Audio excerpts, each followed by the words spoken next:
Hello, everybody. Greetings.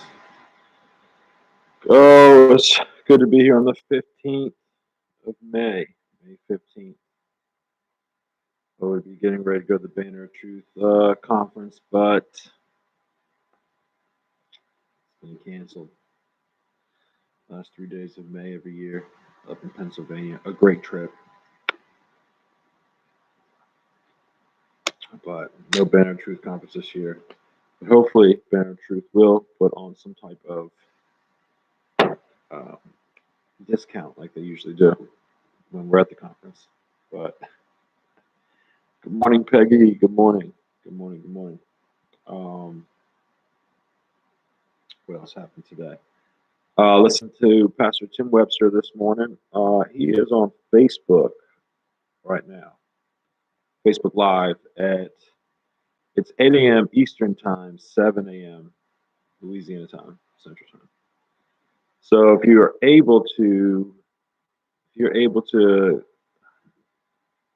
Facebook, it's worth adding Tim Webster as a pastor at Mount Oak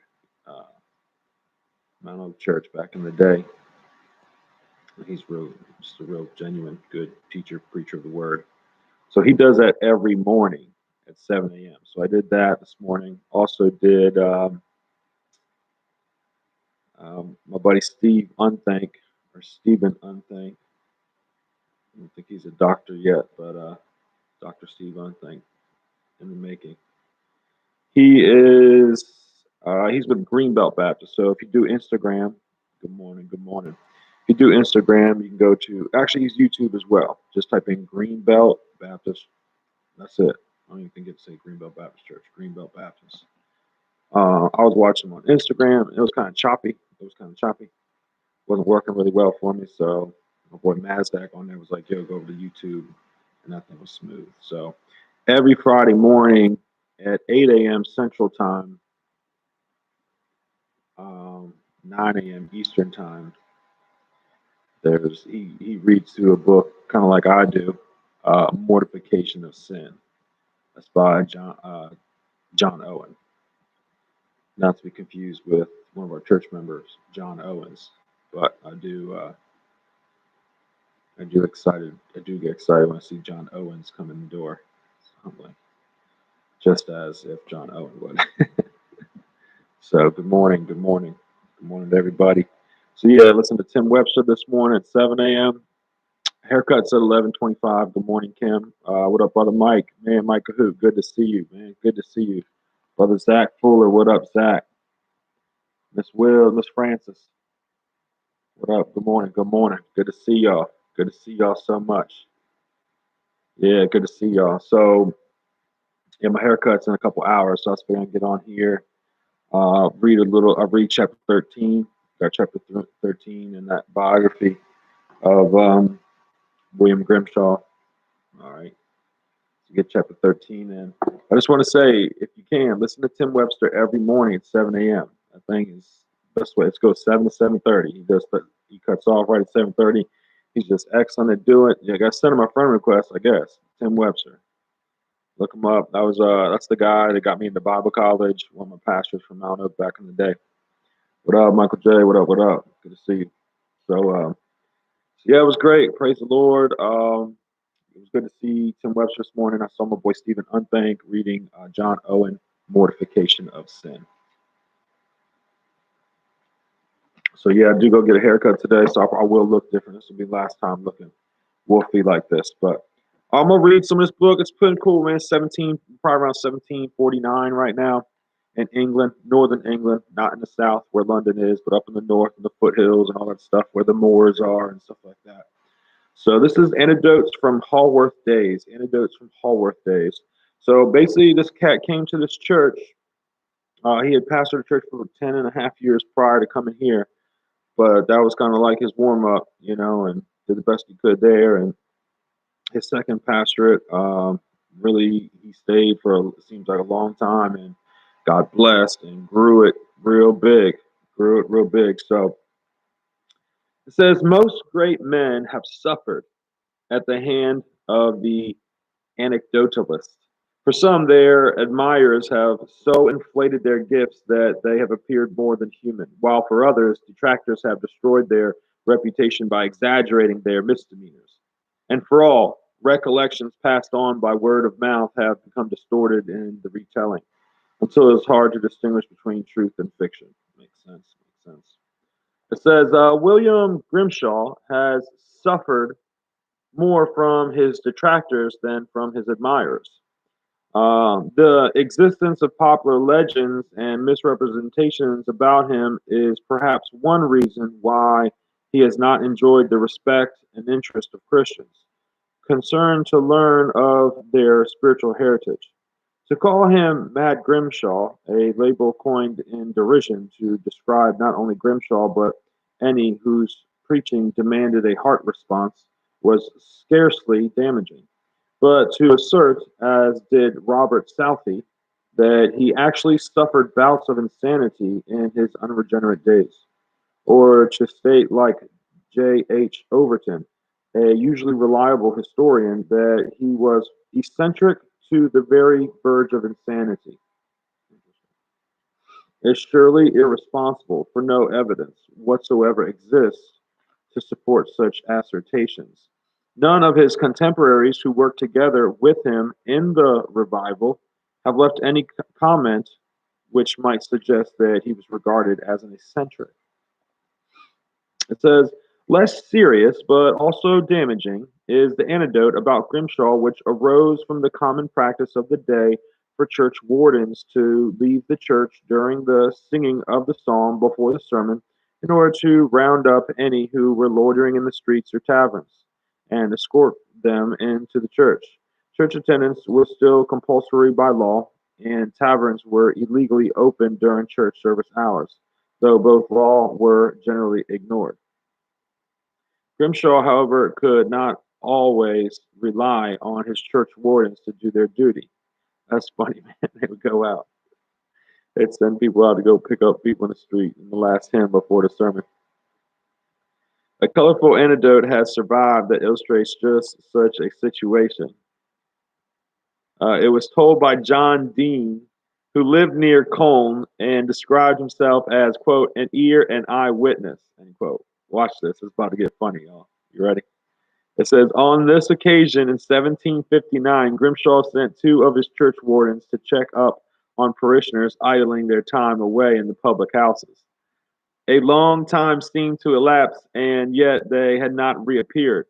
The psalm was over, and the people were waiting. Grimshaw himself then left the lectern and walked out of the church in search of the church wardens.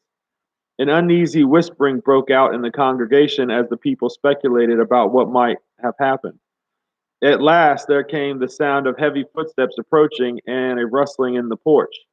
In came the church wardens, bearing the insignia of their office, but moving onwards with reluctant step and downcast looks like criminals on their way to the bar in a court of justice. Immediately behind them came Grimshaw, who boomed, quote, in a voice sufficiently stentorian to reverberate through the remotest corners of the church. For shame! For shame! What think you? The church wardens who went out to detect others and prevent them from sinning, I have found in the inn drinking a pint of ale. For shame! For shame! For shame! These last words were uttered at intervals as he mounted the steps to his home. These church runners, they're supposed to go round up people that were being idle. It's about these are about to start preaching, man. Y'all need to get in the church building, and that was their job, the church wardens. And then they never came back, so he left the pulpit before he to preach.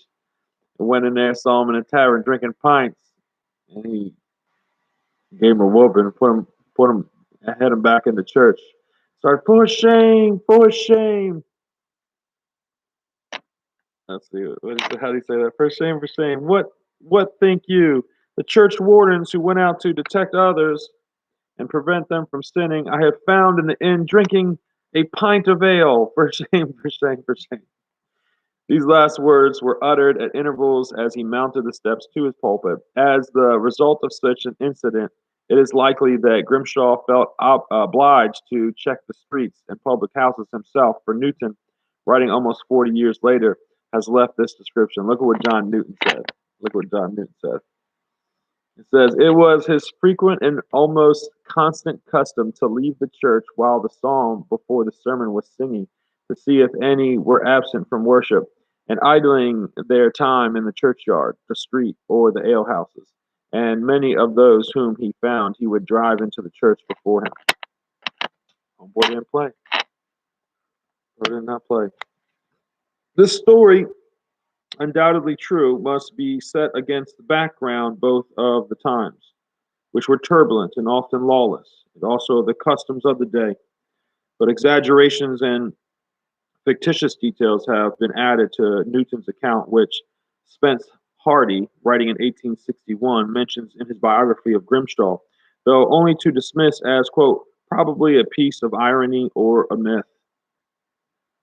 These included the singing of Psalm 119 to allow Grimshaw plenty of time to tour the three taverns close to the church, and the use of a horsewhip to drive his parishioners into worship. Got to get them out, y'all. Got to get them out. These embellishments, which have been included in most subsequent biographies of Grimshaw, can be traced directly to the novelist Mrs. Elizabeth Gaskell, who introduced them into her popular life of Charlotte Bronte, published in 1857. May Sinclair, in a preface to the Everyman's Library edition of this book, commented concerning Miss Gaskell, quote, she was not always careful to sit the evidence before her. She jumped to conclusions, end quote. More of a novelist than a biographer, Miss Gaskell would enliven her narrative with hearsay accounts, which she had not taken care to verify, and add details created by her fertile imagination. May Sinclair May Sinclair continues by questioning, quote, whether a novelist is the best biographer, for a biographer must be the humble servant of facts. That's a good point. It says, as she paints the background to Charlotte Bronte's life and attempts to show the influences that molded her thinking, Mrs. Gaskell provides a brief description of Grimshaw. She then adds, quote, he sometimes gave out a very long psalm. Tradition says the 119th. And while it was being sung, he left the reading desk and, taking a horsewhip, went into the public houses and flogged the loiterers into the church. They were swift who could escape the lash of the parson by sneaking out some back way. Elaborating further, she refers again to, quote, good Mr. Grimshaw's stout arm and ready horsewhip. Is whipping them boys in the church. Neither William Miles, writing in 1806, nor James Everett, who took painstaking efforts to gather together all local traditions for his biography, mentions this use of a horsewhip. In her recently published definitive work on the Bronte family, one of Juliet Barker's primary aims has been to expose the myths behind some of the long-cherished traditions concerning the Bronte sisters, which were first circulated by Mrs. Gaskell in her biography of Charles Bronte. But she also seeks to correct the damaging comments contained in the book about Patrick Bronte, Charlotte's father. Mrs. Baker reveals that far from being an austere, bigoted, and unreasonable man, as Miss Gaskell represents him, he was a warm evangelical Christian, a friend of Charles Simeon, and also of members of the Chatham section. If Miss Gaskell could so misrepresent facts concerning a man she had not only met, but who she knew would actually read her work, it is not hard to imagine that she could yet more readily add imaginative details when there was none to correct the record. Good morning, good morning. Good morning, Mama. Good morning, Blake. Christine, what up, what up? Good to see y'all. Thanks for coming through. Thanks for stopping in. Everybody, good to see you. Um,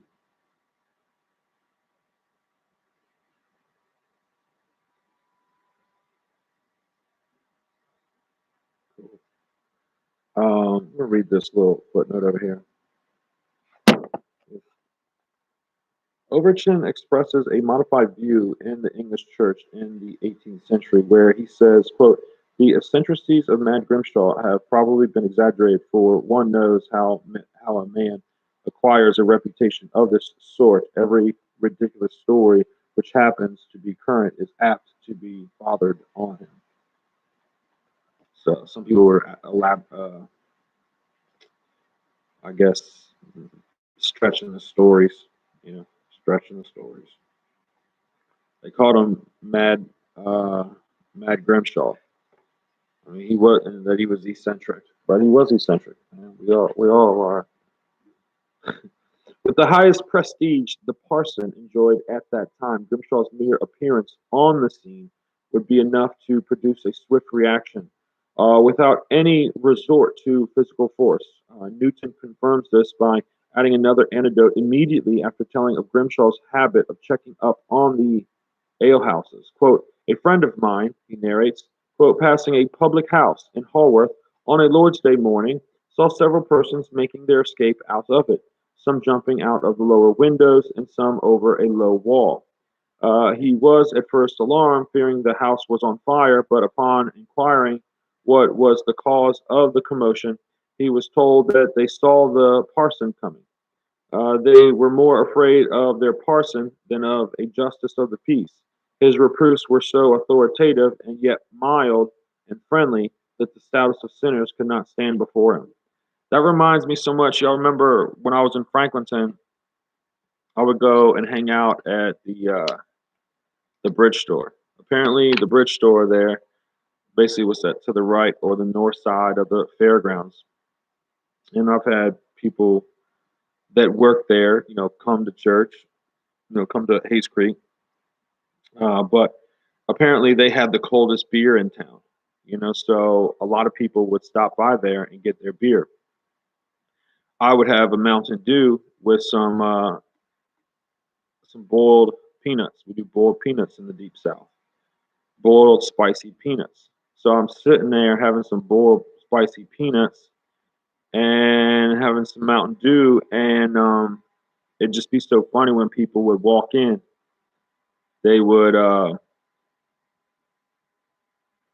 they would be like embarrassed, especially if they was about to go to the beer rack. A lot of them would they would be walking towards the beer rack, and then they see me, they hang a right and go for the Mountain Dew.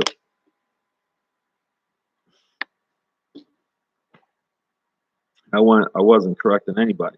I wasn't sticking it to anybody. I was just like, I'd be like, oh, hey, how's it going, brother so and so? How's it going, brother so and so? And everybody would go from the beer cooler to the right to go get a Mountain Dew or a Pepsi. That was funny. I had some good times at the bridge store. And I witnessed to a bunch of people. I shared the gospel with a bunch of people. Bridge store was a good spot for the parson to be at. But people weren't jumping out of windows, so it's kind of funny. Um, so, hey, Amanda, we just told a story about how the preacher would show up. He would go into these alehouses and people would be running out of them like there was a fire in the building because they said this was says his reproofs were so authoritative and yet so mild and friendly that the stoutest sinners could not stand before him. What a great quote. Having cleared Grimshaw of the use of a horsewhip in the above circumstances, we must add that Everett relates an anecdote which may have given rise to Miss Gaskell's account, for it includes the use of a horsewhip, but on a different occasion. Apparently, a group of unruly youths had been taking delight in jostling and assaulting some of Grimshaw's parishioners as they gathered to attend a prayer meeting in the village near Haworth. After the second or third incident of such harassment, the leader of the meeting reported the situation to Grimshaw, for even the local constable could not be relied on to help the Methodists. Grimshaw replied that if it should happen again, he was to be notified. Once more, the same ruffians set upon the people. So on the next occasion, Grimshaw, disguised in a great coat, joined the youth. Because it was dark, they did not recognize the blurry figure of the curate as he urged them ever onwards from the back of the group. Gradually, He inched the gang nearer and nearer to the lighted doorway of the cottage where the meeting was to be held.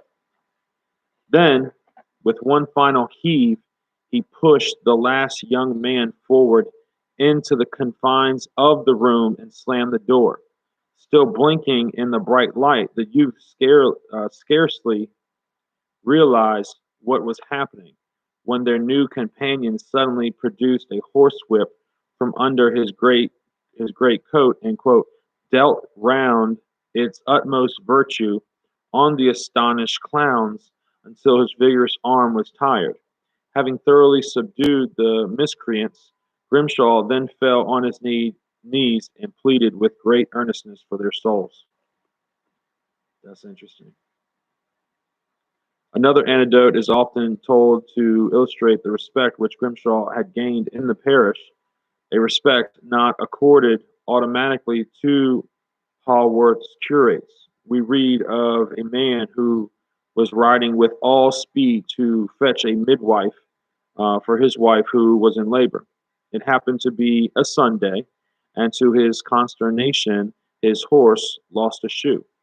A time was at premium. He hastened to the blacksmith to ask him to shoe the animal without delay. No, no, replied the blacksmith, I cannot shoe your horse on the Lord's day, even if you pay me double. Realizing the anxious husband's predicament, the blacksmith agreed to assist the man if the minister gave permission. Together they went to seek out Grimshaw, who, on learning the nature of the cause, readily gave consent for the horse to be shod. That's good. When James Everett decided to write a biography of William Grimshaw early in the 19th century, he had one major asset of which he took full advantage. He knew that there would some still alive in Haworth and the surrounding area who retain clear memories of Grimshaw and whose recollections of his preaching, habits, and personal characteristics would lend interest and authority to his work. With this in mind, he wrote to many Methodist leaders, lay preachers, and Christians requesting help in gathering together such information. In addition, he set off himself to walk around the area and question elderly people he might meet to piece together a more complete picture of his subject.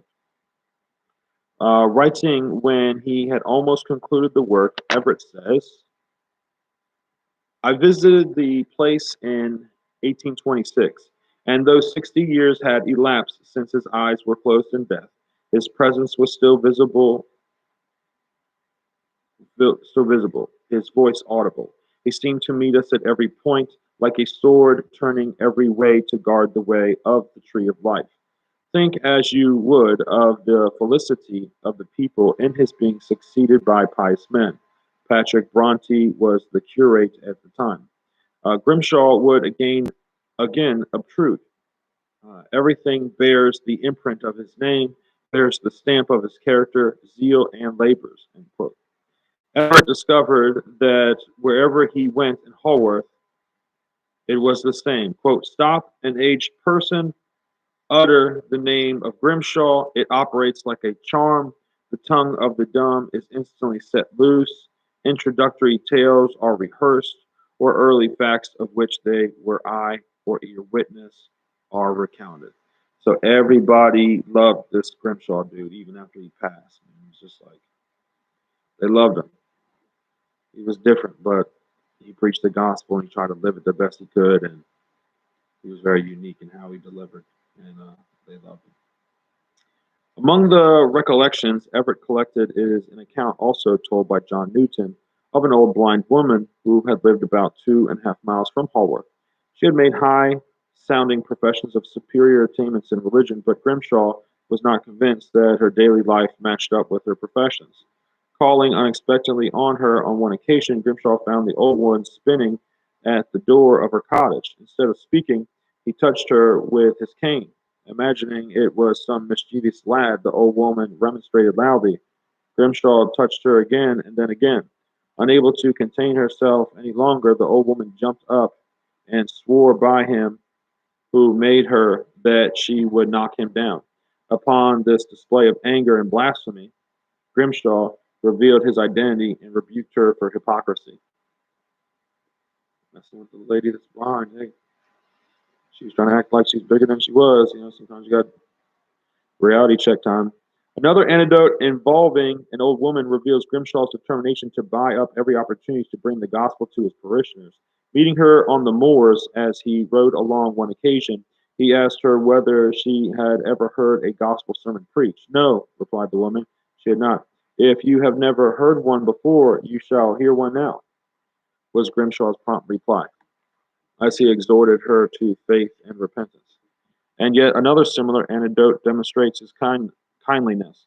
Overtaking the stooped figure of an old woman as he crossed the moors to Colne, he refined his horse to a halt and asked her where she was going. To Colne, to hear Grimshaw, came the reply. When he commented on her infirmities, which made her progress slow and painful, she replied that her soul was there already, and she was determined to make her body follow. At this, Grimshaw offered to take her behind him on his horse, and he can imagine her surprise when she arrived and discovered his identity. Nice. Gave that old lady a ride on his horse. Pretty cool. Good morning, Pastor Shane. Good morning, Peggy. Good morning, Amber. Good morning, everybody. Greetings, greetings. It's a nice May 15th out here. Good day to catch bass. Good day. We had a lot of rain in Louisiana. Apparently, supposed to have some tornadoes last night. I don't know if anyone got hit or not. It was just a lot of lightning and rain, but we got a lot of rain, didn't we, everybody? Let's see. She arrived and discovered his death. As little was written on Grimshaw until many years after his death. The reliability of any anecdote can never be finally ascertained. The only criterion we have by which we may judge a story narrated after so great a lapse of time is its compatibility with all we know of the general character of Grimshaw himself. An anecdote which can easily be credited in is included by Spence Hardy, but told in greater detail by Everett. Again, it relates to a cottage prayer meeting held in an area known as the Marsh, about a mile from Haworth. Dating it in 1752, Everett's informant narrates that once again those who attended the meeting on a Sunday evening were being constantly molested by youths.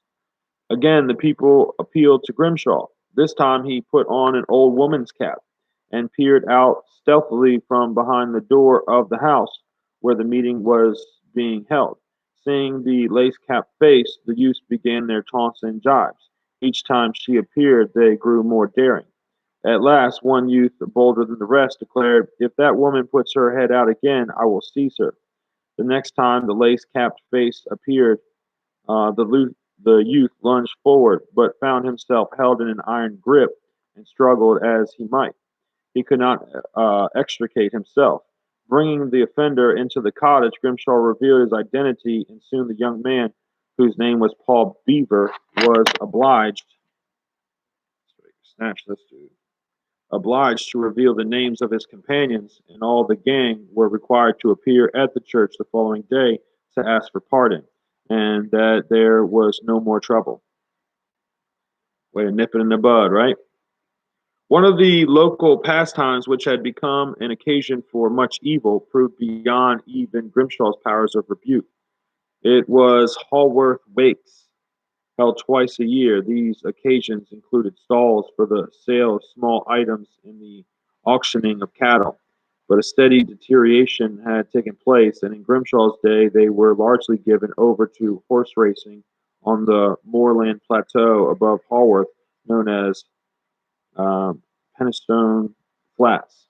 Small bets and gambling were the order of the day. This was in contravention of the Act of Parliament in 1740, aimed at controlling such events by legalizing only those races which carried prizes of £50 over a year's salary for most or more.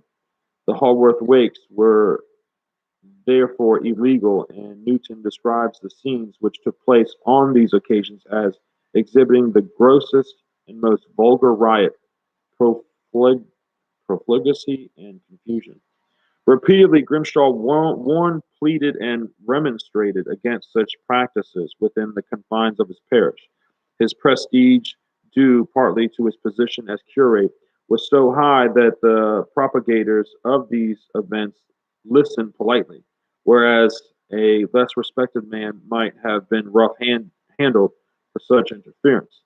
But still, they persisted with their customary arrangements. At last, Grimshaw resorted to the only power which none could withstand, the power of prayer.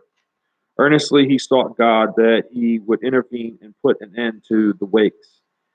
He may have feared his prayers were unanswered, for as the time of the races came round, all the people assembled as was their custom. But before they could begin, threatening black clouds began to darken the sky. Then torrential rain cascaded down, sending the contestants scurrying through the downpouring, muttering, quote, "This man has power with God," end quote. Not for 1 hour or even for one day, but throughout the entire 3 day period of the races, the rain poured down relentlessly. It seemed like last night in Roseland, washing out the entire event. Old Grimshaw has put a stop to the races by his prayers, the organizers complained sorrowfully. 40 years later, the dramatic event was still remembered and spoken of in Haworth. Sometimes got prayed out, pray it done, you know.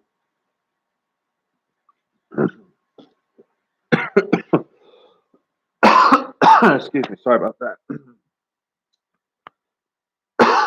Sorry. Yeah, power of prayer. That's right, Bill Shane.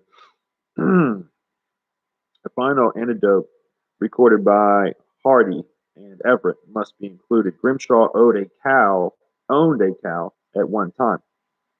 She was a fine animal, without a trace of a cattle disease which blighted some of the Yorkshire herds during Grimshaw's later years in Haworth. Doubtless she kept the household at Sowden supplied with milk and butter, so the Grimshaw could have his fortune dish, onions boiled in milk. Never had that before. But gradually he discovered that the natural pride and affection he felt for his cow was turning into an obsession. In fact, thoughts of his cow filled his mind when he tried to pray. Even worse, he realized to his alarm that when he went up into the pulpit to preach, the animal was still in the back of his mind. That's interesting. There seemed only one solution to the problem. He must sell his cow. When a would-be purchaser came to look at Grimshaw's cow, he inspected her carefully. She seemed an excellent beast, so why should Grimshaw wish to sell her? Perhaps she had some hidden defect. So he began to question Grimshaw closely. "Ah," said Grimshaw sadly, "her fault, which is a fault to me, will be no fault to you. She follows me into the pulpit." And so the cow was sold. Grimshaw had demonstrated that he understood the true meaning of Christ's words: "If your right hand offended you, cut it off." So yeah, the cow. He for some reason he loved his cow so much he couldn't get his cow out of his head on prayer time. Couldn't get his head the cow out of his head when he's reading the Bible. Couldn't get his cow out of his head when he was in the pulpit. So he's like, "Got to settle that cow." What up, brother Kane? What up, brother Kane? Good to see you, bro. Good to see you. Good to see you. Good to see you. Numerous other anecdotes circulated about the ebullient curate of Haworth, some credible enough, but others improbable, at least in the form in which they have arrived. Many to whom Everett wrote asking for information about Grimshaw replied, adding further accounts of his activities during his 21 years in Haworth. Everett sifted through the material and selected his last paragraph selected some recollections for inclusion in his biography. Others he rejected, clearly realizing that they had either become distorted by time or had originated for those who resented the spiritual disciplines that the revival brought to Haworth. Here and in other places, we have included some of the most reliable anecdotes that have survived William Grimshaw's ministry and characteristics. So there you go. That's the end of chapter 13. Chapter 14 says, Days of the Son of Man. Days of the Son of Man. So, I've been drinking my celery juice this morning. Drank a whole bunch of celery, apple, and garlic this morning. I've been drinking my water too. Getting ready my haircut. What time is it? 9:46. My haircut's at 11:30 with New York, the barber. Let me see how many pages chapter 14 is. Days of the Son of Man.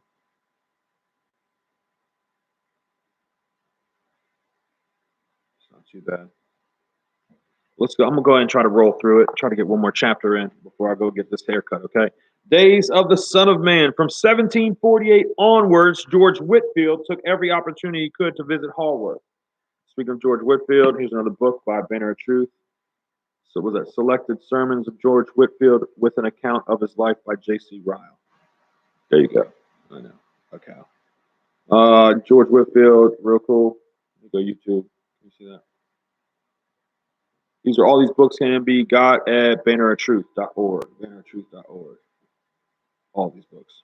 All right. So George Whitefield took every opportunity he could to visit Haworth. In his letter to William Grimshaw on March 17, 1749, he had said, I long to be your way, but I suppose it will be 2 months first. In the event, it was September before he was able to fulfill this desire. But the occasion was memorable, even to Whitefield, who was accustomed to witnessing great crowds gathered to hear him preach. Writing to a friend after he visit to Yorkshire, which he had included a visit to Benjamin Ingham, he says, quote, I preached 4 times at Aberford, 4 times at Leeds, and thrice at Haworth, where lives one Mr. Grimshaw. At his church, I believe we had above 1,000 communicants. 1,000 people were there. And in the churchyard, above 6,000 hearers. It was a great day of the Son of Man. So there were 6,000 people outside. 1,000 inside, 6,000 outside. Describing the same occasion to the Countess of Huntingdon, Miss Selina, Whitefield wrote, Never did I see more of the hand of God in any of my journeys than this. At Mr. Grimshaw's, I believe there were about 6,000 hearers. The sacramental occasion was most awesome. Most awesome. A brief glance back to the 12 communicants whom Grimshaw had discovered in Haworth when he first began his ministry 7 years earlier highlights the contrast which the revival had brought. By 1743, the number of communicants had grown to 50 or 60. As Grimshaw had informed Archbishop Herring by 1748, as we have seen, he could report to Archbishop Hutton that 1,200 were attending the communion services, a number which confirms Whitefield's estimate. So he had like 1,200 inside and have 5,000 outside, 6,000 outside. In 1743, Grimshaw had given a somewhat unworkable undertaking to Archbishop Herring that he would endeavor to stop administering the sacraments to communicants from other parishes. This was in compliance with the 28th canon law of the church, which required all worshippers to be, quote, sent home to their own parish, churches, and ministers, there to receive communion with their own neighbors. Clearly, such a commitment was impracticable, and in the situation in which Grimshaw found himself, he, in common with other early Methodists, eventually waived the regulation and welcomed all to join with his own parishioners on these occasions. Each month, and sometimes more frequently, these communion services were held, and normally Grimshaw's diary shows evidence of communion services most Sundays during certain periods. Were held, and normally Grimshaw himself would preach unless either of the Wesley brothers or George Whitefield were in the area. The Church of England parish system, exercising little discipline over the spiritual credentials of those who partook of the Lord's Supper, contributed to the large number of communicants, for according to its 26th canon law, no one was to be excluded except notorious offenders and schismatics. But the effect of the revival and the searching nature of Grimshaw's preaching minimized the likelihood of unconverted people partaking. So much was this the case that John Wesley, commenting on the numbers attending the communion services, stated that, quote, there was scarce a trifler among them. Grimshaw's own high regard for such services formed another safeguard against triflers. Henry Venn, in his comments on Grimshaw, asked rhetorically, which of you ever received with him the Holy Communion, without perceiving it was an exquisite feast of joy to his own soul? Okay, cool, man. Glad to hear you this morning. Yeah, God bless you, Brother Shane. God bless you. God bless y'all. You have a great day today, man. All y'all have a great day. Finish up these last couple pages. It says William Miles has preserved for us further details of the way in which Grimshaw conducted these services. Not content with merely using the set form of words provided by the Book of Common Prayer, Grimshaw often, quote unquote, broke out in the most lively, pious, and animating exhortations and enlivened the whole service with hymns suited to the occasion so that the people enjoyed a heaven upon earth and returned to their habitations, blessing and praising the Lord for his mercy and love. End quote. Little wonder they delighted to be there. Mrs. Joseph Jones, who spent 6 months convalescing at Soudens, also described these occasions. Quote, at the sacrament and singing the psalm or hymn, his voice has been so raised it seemed more than mortal. There has scarce been a dry eye among the communicants. Those number was seldom short of 1,000. He had a lot of people showing up for communion, and they would get real hyped, it sounds. Unlike the open air communion seasons to which Whitfield had become accustomed on his visits to Scotland, these services were held within the church itself. Beginning at 9 o'clock in the morning, William Grimshaw would conduct the first service. When the building was filled to capacity, there would be preaching and singing, followed by a first admiration of the Lord's Supper. At the conclusion, the worshippers would file out of the church and the others would take their place. The second service then began. Sometimes the church would be filled with communicants 3 or even 4 times over. But this did not mean that the earlier congregations had returned to their homes. Far from it. The joys and fellowship of the day had only just begun. If a visiting preacher were present, he would address the thousands who thronged the graveyard from some gravestone or vantage point outside the church. People just keep on having church. After his visit to Haworth and the surrounding areas in September of 1749, George Whitfield traveled on to Newcastle for a brief visit, but a week or two later was back in Yorkshire. On the 25th of October, 1749, George Whitfield wrote to Lady Fanny Shirley, aunt of the Countess of Huntingdon, from Ewood, reporting the blessings that attended his preaching wherever he traveled in the area. I have now, I think, preached about 30 times in Yorkshire. Uh, Congregations have been very large, and a solid, convincing, and comforting influence hath everyone attended the word.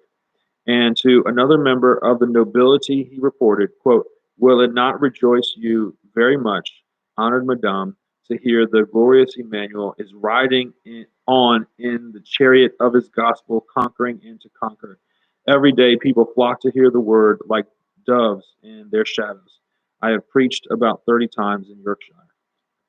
People are all about that word. Hey, what's up, Rory? Yo, Rory, good to see you, man.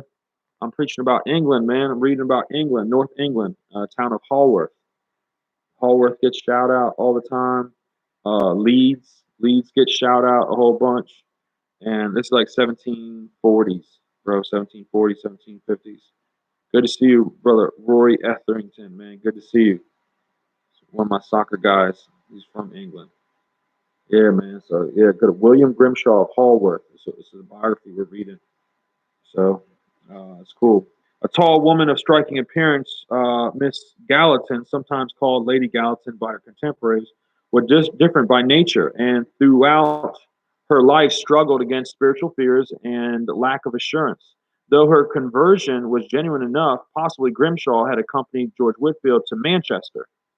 Shout out to Manchester, and had met her in October of 1749. But if not, he certainly met her the following year, when he began a correspondence with her, which he hoped would sustain and steady her in all the changes and uncertainties of her circumstances. When the captain and his wife were posted to Musselburgh in Scotland, late in 1750, they found little to encourage them spiritually in the area where they were stationed. And as a result of this experience, they invited John Wesley to visit Scotland. This he did for the first time in April of 1752. Pretty cool. What up, Jackie? What up, Jackie? Good to see you. Good to see you. It says, in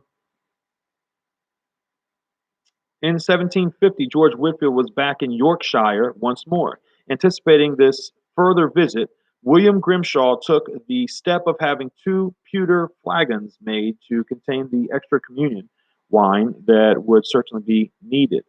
These were intended to hold a supply sufficient to refill the silver cup in the regular use during the service. Both these flagons may still be seen, one in the vault of York Minster and the other in the Bronte Museum in Haworth. They are 12 inches in height and hold about 4 pints each. Both flagons have an inscription on the side which breathes the spirit of life and devotion so apparent when they were first brought into use. One carries a stanza from a hymn by Isaac Watts. It says, "Bless Jesus, what delicious fare! How sweet thine entertainments are! Never did angels taste above redeeming grace or dying love." Nice. And the other bears all the hallmarks of one of Charles Wesley's verses, but could equally have been composed by Grimshaw himself. In Jesus we live, in Jesus we rest, and thankful receive his dying request. The cup of salvation his mercy bestows, and all from his passion our happiness flows. Yeah, that's getting highlighted. I like those. Let me just read those again for you. Bless Jesus, what delicious fare, how sweet thine entertainments are. Never did angels taste above redeeming grace or dying love. In Jesus we live, in Jesus we trust, and thankful receive his dying bequest. The cup of salvation his mercy bestows, and all from his passion our happiness flows. Amen to that. Amen. What up, Catherine? Good to see you. What up? Page 153, now page 154 says, around the base of the flagons, and the flagons were like these things that held the wine for communion days. The base of flagons in Grimshaw's name and also those of his church wardens the date 1750. Very nice. But in spite of the thronging crowds partaking of the Lord's Supper on these high days, as Grimshaw himself was to describe them, he never lost an individual pastoral concern for the communicants. He knew all his Haworth parishioners, their circumstances, problems, and spiritual state. The majority of those who came from outlying areas were also the fruit of his ministry over the years. So when Thomas Colbeck, so signally used by God in Keighley, came forward to partake of the elements, Grimshaw, knowing that Thomas often felt condemned because of his sins, tweaked his ear gently and said as he handed him the cup, "And for thee too, Tommy." Amen. The warm spiritual affinity established between Grimshaw and George Whitefield brought the latter back again to Haworth in October of 1752, after his return from a short trip to America in 1751. Once more, the people flocked to join in worship and to hear him preach. Writing a description of this visit to Yorkshire, Whitefield rejoiced over the manifest work of God in which he had shared. I have scarce known whether I have been in heaven or on earth, at Leeds, Birstall, Haworth, Halifax, etc. Thousands and thousands have flocked twice or thrice a day to hear the word of life. A gale of divine influence hath everywhere attended it. They were just having church. This dude's like, man, it's like I'm on heaven right now in Yorkshire. Good old Yorkshire. Everybody's just worshiping God in the 1750s. To this occasion also belongs an anecdote not published before, which illustrates the effect of George Whitefield's preaching on the consciences of his hearers. As he mounted some higher ground, probably a gravestone, to address the waiting assembly of men and women crowded into every corner of the expansive Haworth graveyard, he noticed a small group of soldiers laughing and behaving in a facetious manner at the far end of the graveyard. Raising his voice, Whitefield called out to them, fellow soldiers, fellow soldiers, fellow soldiers, come near." Impelled by the authoritative note in his call, the men made their way through the multitude until they were standing near the preacher. Then, addressing them directly, Whitefield described the conduct of another rough group of fellow soldiers. Those soldiers gathered at the scene of Christ's crucifixion. He told them of a soldier who had pierced the side of the Son of God with a spear. The depth of pathos with which he presented the wounded Savior to these hardened men broke them down until they wept aloud. That's awesome. That's awesome. Way to go, George Whitfield, preaching the word and bringing people in, applying the word to the way they need to hear it. These were indeed, quote, great days of the Son of Man, end quote, but as we have seen, they were not free from persecution and trial. A day or two before Whitfield's earliest visit to Haworth on June 3rd of 1750, William Batty notes in his church history that Grimshaw had been preaching as far afield as Ingleton in the North Yorkshire Dales, where he was mobbed by a vicious and mindless crowd. Nearer home, he had suffered abuse from the rabble in Yeadon and Guiseley, north of Leeds. Here, both the rector and his curate, men of similar ilk to George White of Colne, inflamed the crowds to perpetrate acts of violence on such messengers of Christ as Grimshaw, Darney, and Jonathan Maskew. On one occasion, when Darney was preaching, the curate of Guiseley rushed into the house, followed by a mob of agitators. Give me your name, give me your name, he demanded. Is your name Grimshaw? Someone in the crowd called out. No, it is Scotch Will. Then there was general confusion, and a cry of pull him down sounded from many voices. Only with difficulty did Darney escape injury. The advice which William Grimshaw gave to the young Thomas Mitchell, whom he had encouraged in his earliest attempts to preach, and Paul Greenwood, who had worked with him during the early years of the revival in Haworth, clearly sprang from his own experience. Writing an account of his own life, Thomas Mitchell recorded the encouragement he had received from the example and the advice of good Mr. Grimshaw. He then added, one time Paul Greenwood and I called at his house together, and he gave us a very warm exhortation, which I shall never forget. He said, quote, if you are sent to preach the gospel, all hell will be up in arms against you. What up, Jenny? What up, Jenny? Jenny Jones, shout out. Good to see you. Good to see you. About to go get a haircut in a little bit, y'all. 11:30 Central Time. Prepare for the battle and stand firm in the good ways of God. Indeed, you must not expect to gain much of this world's goods by preaching the gospel. What you get must come through the devil's teeth, and he will hold it as fast as he can. I count every covetous man to be one of the devil's teeth, and he will let nothing go for God but what is forced from him. Not only did William Grimshaw encounter persecutions from unruly mobs during the early 1750s, but he also faced the acute personal trial of the death of his young daughter, Jane. As we noted, John Wesley took the two Grimshaw children with him in September 74 to be educated at the Kingswood School in Bristol. The school begun by Whitfield in 1739 for the education of the children of Kingswood miners had been passed over to Wesley in 1740. He had opened a new house in June 1748 intended for boarders only, principally the children of his itinerant preachers. And to this new house, John and Jane were taken. The girls' wing of the school was short-lived, with Jane Grimshaw being the only pupil whose name had survived in the records. Judged by modern standards, the rules were stringent. Parents had to agree that no girl could return home during the course of her education. They were to be taught reading, writing, and sewing, and if it be desired, the English grammar, arithmetic, and other sorts of needlework. Girls were occupied from early in the morning until 8 at night, and on Fridays, if they were in good health, they were expected to fast until 3 p.m., a fact which reflects Wesley's high church background. The strict regimen of devotion and study is reminiscent of Susanna Wesley's own school, in which she supervised the education of her family, and which must have also influenced John Wesley's thinking. As we have seen, no recreational time was to be provided for the girls, for Wesley unwisely maintained that she who plays when she is a child will play when she is a woman. It's a little far. It's a little far, bro. Although the regulations at Kingswood were so strict, it was staffed by men and women of known Christian character and provided John and Jane Grimshaw with a better education than they could have attained in Haworth.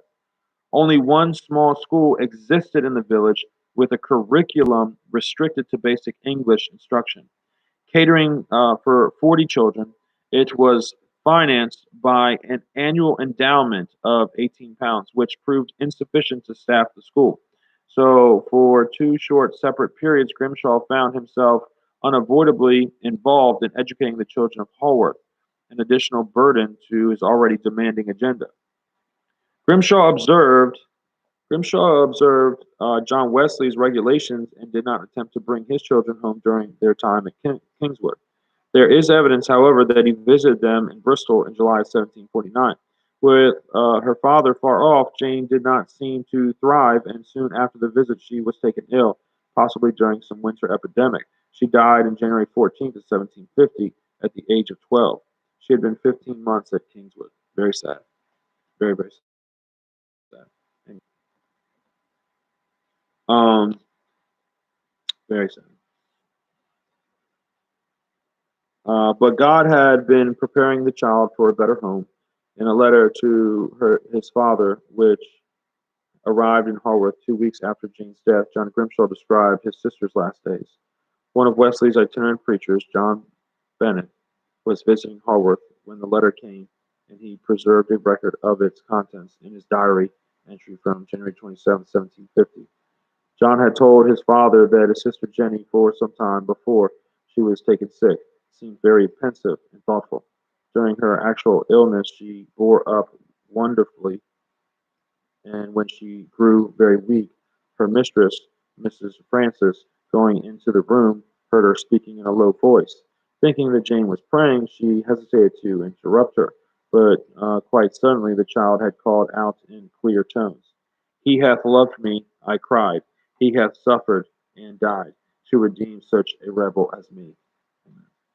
And only moments later, Jane had died. News traveled slowly, and Jane had already been buried for 2 weeks before the news of her death reached Haworth. Bennett records that Jane was, quote, very near and dear unto him, but added that her father had been consoled in the knowledge of the child's faith expressed at her dying. Charles Wesley, who, with his wife, Sally, was living in Bristol at the time, awaiting the birth of their first child, had also noted Jane's death in his journal for that Sunday in January 1750. Quote, "The Spirit helped our infirmity at Kingswood Sacrament. A daughter of our brother Grimshaw's was just departed in the Lord, being perfected in a short space." As soon as he could make arrangements, Grimshaw undertook the long journey down to Bristol. Charles Wesley greeted his friend cordially when he arrived a week later, and was particularly able to sympathize with his friend because only the previous day he and Sally had lost their own expected child. He commented in his journal on February 4th, "I brought my friend Grimshaw home with me, comfort for his happy daughter." After his bereavement, Grimshaw decided to take John back home with him. The lad, who was almost 14 and had shown no marked inclination to study, and so his father must have decided it would be better to have him in Haworth. There he planned to apprentice him to a master weaver, one of his parishioners, John Greenwood, a good and godly man, whose influence on young John Grimshaw could be only beneficial. But by the age 42, William Grimshaw had already experienced three painful bereavements. Writing at about this time to Miss Gallatin, who had also been bereaved, he was able to look beyond this earth to the inhabitants of the heavenly city and exclaim, quote, "Our loss is their everlasting gain, yet a little while, a few pulses more, and we shall overtake them and share with them, and the rest of the church triumphant in the eternal glories of heaven." George Whitfield was not only one to visit Haworth during these years. Charles Wesley, who travels since his marriage had become less wide ranging, still managed the occasional visit to the north. With him, Grimshaw probably enjoyed a closer friendship and compatibility in thought and purpose than with any other. In September of 1752, Charles Wesley arrived in Leeds and invited a number of preachers to meet him there. Grimshaw was among the number. William Darney also arrived, but without invitation, and was not admitted. Sorry, William Darney. In Grimshaw, Darney had found a friend and patron who constantly pleaded his cause with both John and Charles Wesley, but on this occasion, even Grimshaw could not secure his admission to this private conference. After several preaching engagements in the area, Charles Wesley rode across to Haworth. We can almost sense the keen anticipation that he felt as he hurried to join Grimshaw again. In a section of his journal now apparently lost, he recorded, I hastened to Haworth. I never saw a church better filled, but after I had prayed in the pulpit, the multitude in the churchyard cried out that they could not hear, and begged me to come forth. I did so and preached on the tombstone. Between 3,000 and 4,000 heard me gladly. At 2 I called again to double that number. Behold the Lamb of God, which taketh away the sin of the world. Anxious Anxious to see and hear the preacher, the people clambered onto graves and walls or any other vantage point they could find. Some would even perch on the church roof or cling to the tower. Others climbed onto the roofs of neighboring houses, or lacking such agility, contented themselves with listening at nearby windows. The church leads and steeple were filled with clusters of people, and all as still at night as night. If ever I preached the gospel, I preached it then. The Lord take all the glory, recorded Wesley. Before he left Yorkshire, Grimshaw arranged for Charles Wesley to preach in a large field near Ewood Hall, where he frequently stayed when he was preaching in the area. As soon as, this is the last page. As soon as, have to run. Oh, okay, good, Roy. Good to see you, brother. Good to see you, man. God bless you. God bless England, too. That's right. He had concluded this service in Haworth. Wesley records, I took horse immediately and followed our nimble guide, Johnny Grimshaw, to Ewood. His father came panting after us. The following day, memorable preaching services were held when many thousands gathered. Wesley wrote of that occasion, quote, such a lively people I have not met with, so simple, loving, and zealous. I could gladly have stayed to live and die with them. It's a great compliment. During September 1753, George Whitefield was in Haworth once more, finding a Sunday spent with William Grimshaw and his eager parishioners a strong attraction. He wrote to the Countess of Huntingdon enthusiastically about the occasion, quote, last Saturday I returned from Leeds. What the glorious Emmanuel gave us to see and feel is quite inexpressible. What a sacrament at Haworth. We used 35 bottles of wine. The original copy of a letter from Grimshaw to Mrs. Gallatin described the same occasion can still be seen at the John Rylands University Library of Manchester, dating his letter of 1719 to September 19th of 1753. Grimshaw says, this is what Grimshaw says. We have lately had Mr. Whitfield in these parts, and since, I suppose, you have had him at York. Here, and in general everywhere about us, he had more numerous congregations than before. In my church he assisted me in administering the Lord's Supper to as many communicants as sipped away 35 bottles of wine within a gill. It was a high day indeed, a Sabbath of Sabbaths. Quote, great days of the Son of Man, end quote, was the description which Whitfield had used of such times in Haworth and the surrounding areas. Many more similar days, some even more remarkable, were still to come. Such joys must have compensated in full measure for the persecution and even the personal sorrows which were Grimshaw's experience at the time. So that's awesome. What up, Zach? What up? So what's going on? They had persecutions, they had hard times, but they had great faith and they had great joy in assembling together. They loved each other.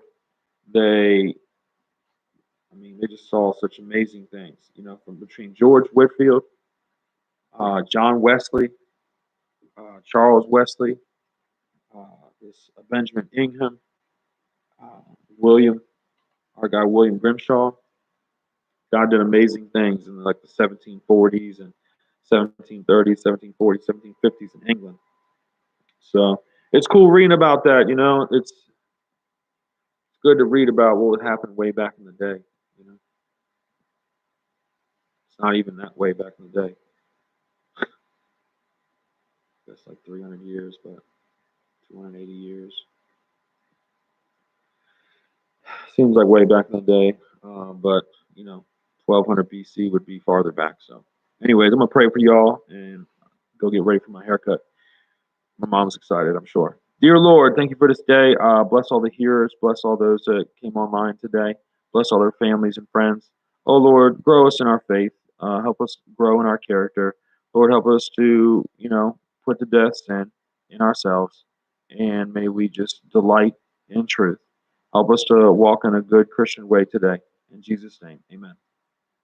All right, cool, y'all. It's been fun. Thanks for tuning in. I got my new T-shirt on. I don't know if y'all seen my T-shirt. Oh, got the Jonathan Edwards on. The Works of Jonathan Edwards, Volume 2. Oh yeah, Banner of Truth shirt. Jonathan Edwards is cool. You can go on the website, y'all. Banneroftruth.org. www.banneroftruth.org. Find you all the books. I love all the books on there, but find you some good stuff and start working through it. All right, cool. I'm gonna peace out. I'm gonna hit finish. Facebook personal page. Peace. Good to see you. All right. Church first Facebook page. Good to see y'all. FBC Rosen. See you on Sunday. Good morning. See you on Sunday. Hello, everybody. Greetings. Oh, it's good to be here on the 15th. Good morning. May 15th. Hello, everybody. I would be getting ready to go to the Banner of Truth conference, but it's good to be here on the 15th of May 15th. I would be getting ready to go to the Banner of Truth conference, but it's been canceled. Last 3 days of May every year up in Pennsylvania. A great trip. But no Banner of Truth conference this year. But hopefully, Banner of Truth will put on some type of discount like they usually do when we're at the conference. But good morning, Peggy. Good morning. What else happened today? Listen to Pastor Tim Webster this morning. He is on Facebook right now. Facebook Live it's 8 a.m. Eastern Time, 7 a.m. Louisiana Time, Central Time. So if you have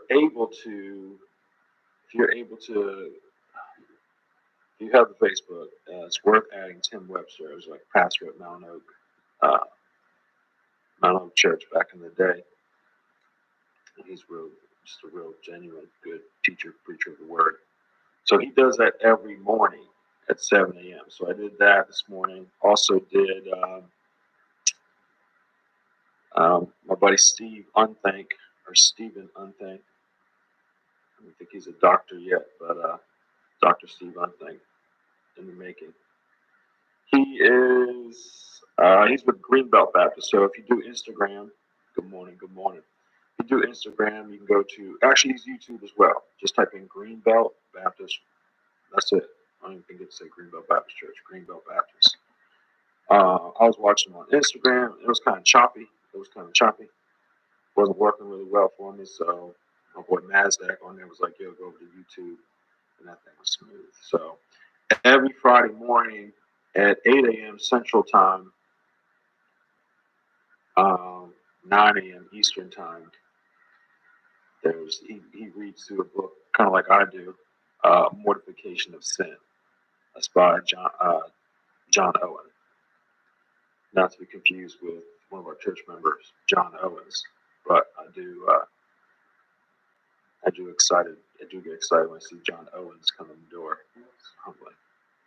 Just as if John Owen would. So good morning, everybody. So yeah, listen to Tim Webster this morning at 7 a.m. Haircuts at 11:25. Good morning, Candace. What up, brother Mike? Man, Mike Cahoot. Yeah, good to see you. Running good it. To see you. Happy Friday. Science project on the scene. I'm gonna wait for some of you book faces to get on here. No, I want to say Mercy. No. Merce, come on, let it go. There we go. All right. My son's going to show you magic. And this magic consists of my son, the egg, and a bottle which we lemon pepper vinaigrette. Rick, what's up, dude? So this is the deal. My son, Tim Plimpton, what up? I'm going to call you here shortly. So what my son, all right, go ahead, son. Tell them. Ask them.